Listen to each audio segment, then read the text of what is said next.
आज इस वीडियो में बड़ा प्यारा बड़ा शानदार क्वेश्चन लेकर आया हूं, बिल्कुल झोला फाड़ तरीके से। जैसे कि यहाँ पे क्वेश्चन हमें दे रखा है, यदि p बराबर q की घात x और q बराबर r की घात y तथा r बराबर p की घात z हो तो x by z का मान ज्ञात कीजिए। अब इसी सवाल को पढ़ते ही क्या है, आपको झोला फट जाएगा, लेकिन झोला फटना नहीं देना है। बिल्कुल प्यार से इस सवाल को सीखते हैं किस तरह से करेंगे। तो जैसे कि अब देखो हमें दिया है, जैसा जैसा क्वेश्चन में दिया है उसी तरीके से हम इस सवाल को करेंगे। यहाँ पे दिया है कि p बराबर q की घात x इस तरह से हमें दिया है, बस ये लिख लो। लिखने के बाद अब अगला स्टेप देखते हैं क्या दिया है। अगला स्टेप दिया है q बराबर r की घात क्या है, y है। r की घात क्या है, y है। अब यहां पर देखो q ये है ना, अब इसकी जगह हम q की वैल्यू क्या लिख सकते हैं, r की घात y लिख सकते हैं। तो जहां q दिख रहा है उसकी जगह पे लिखेंगे r की घात y। तो p बराबर क्या हो जाएगा, तो इसकी जगह पे लिखा r की घात y और इसकी भी घात देखो हमने खाली q की जगह लिखा है, ना कि x की जगह। तो x तो ऐसे का ऐसे ही रहेगा और x से कोई छेड़खानी करोगे तो फिर झोला फट जाएगा। तो झोला फटने नहीं देना है, तो x को ऐसे का ऐसे ही लिख देना है। अब देखो अगला स्टेप दिया है हमें r बराबर p की घात z।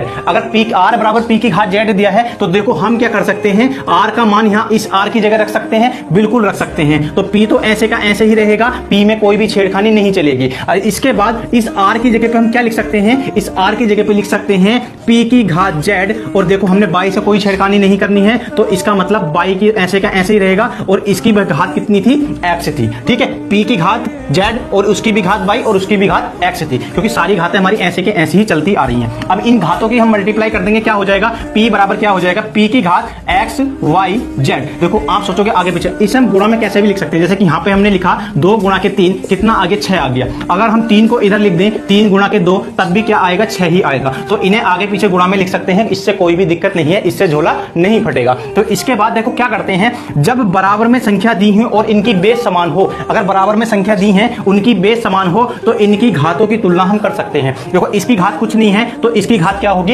1 होगी। अगर किसी की घात कुछ नहीं होती तो 1 होती है। तो अब क्या होगा, इसकी घातों की हम तुलना कर सकते हैं, मतलब इसको छोड़ देंगे और इसकी घात क्या है, तो इधर है 1 और बराबर में इसकी घात क्या है, x y z। अगर बेस समान हो तो उनकी घातों की हम तुलना कर सकते हैं। इसका मतलब x y z का मान हमारा क्या आ गया, 1 आ गया। और हमसे क्वेश्चन में भी क्या पूछा था कि x y z का मान क्या होगा, तो वो क्या होगा, 1 होगा। किस तरीके से, इस तरीके से। तो उम्मीद है आपको ये झोला फाड़ सवाल जरूर समझ में आया होगा। आया हो तो वीडियो को लाइक कीजिए।